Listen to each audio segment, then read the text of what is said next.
What's going on YouTube? Indie Tom here with another game review.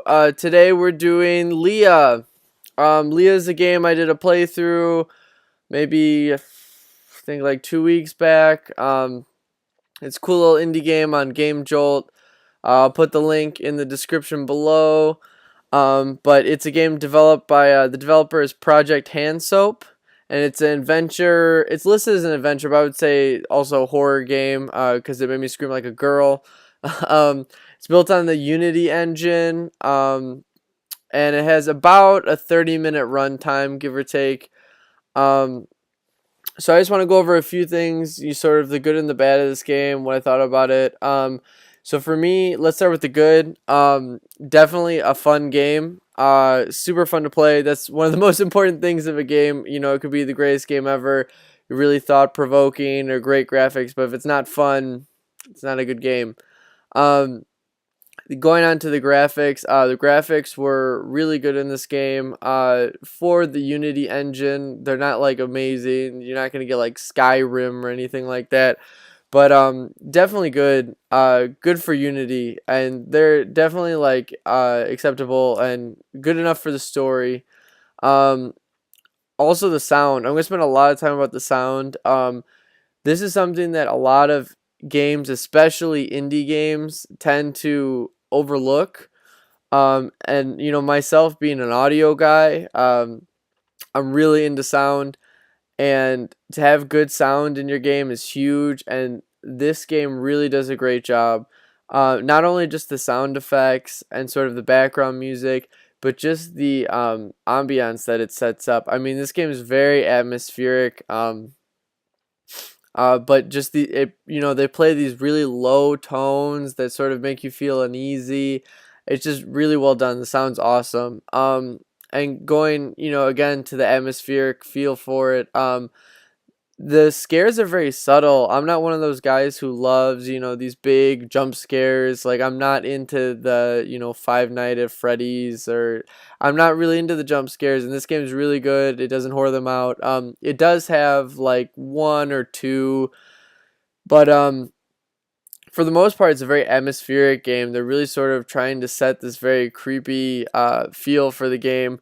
And that's really the scariest part, is just sort of these creepy notes that you get, and all this ambiance is really just, they set up so well. And last but certainly not least for the good is the story. It's got a good story, and that's something you really can't overlook, especially in, you know, an adventure horror game. It has a good story. It's heartfelt. You know, it's not, I wouldn't say it's like the most original. You know, I don't want to ruin it too much, but it's good. It's really good. Um, you know, it's good for the game, and it's good for, you know, a Unity game, uh, Unity indie game. It's good. You know, it's like I said, it's believable. It's one of those things that's not just totally far fetched or out there, and it's not super stereotypical, like, oh, there's a demon in my house or something that's really been overdone. You know, it's a little original, and you know, I really appreciate it. And so now for the bad, I don't have a lot of bad things to say about this game. It was really good. I really enjoyed playing it. I guess one of the comments, the first bad thing I said is that it's canceled. Um, you know, I'm really upset about that. It's one of these really good atmospheric games that I feel, and I would encourage, you know, Project Hand Soap to look back on and maybe sort of consider putting a little more work into it. It's really good. And I think it has a lot of potential, and I am a little upset that it's canceled. And you know, it's not one of those games that's gonna blow your mind, but it has the potential to be a really, really great game if, again, Project Hand Soap would go back to working on it. So that's one of my negative points. And the only other one I have is the ending. And again, I'm not gonna ruin it. I'm not gonna do spoilers. If you guys want to see, you know, a playthrough, if you want to, if you don't have time to play it, I totally understand. I do watch playthroughs all the time. Um, again, I'll put a link in the description of me doing a playthrough. It made me scream like a girl. I haven't screamed like that in a really long time. But getting back to my point, the ending is a little weak. And I think that's because it was canceled. and it was just one of those depressing things where, you know, it was a really great story and the ending doesn't really tie together any sort of the plot points. It sort of just ends, but it's not like one of these abrupt or like sort of like cliffhanger ending. It sort of just ends, and you can kind of tell that the developer, I guess, gave up on it. It's not that great of an ending.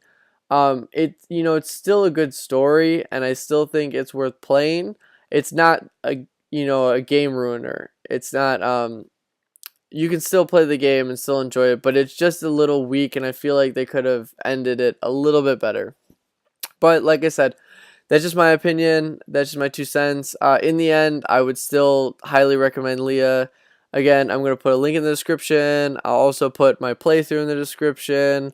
And I'll also put some of these talking points. If you guys don't want to hear me blab on for 6-7 minutes, totally understand. You can just get the highlights.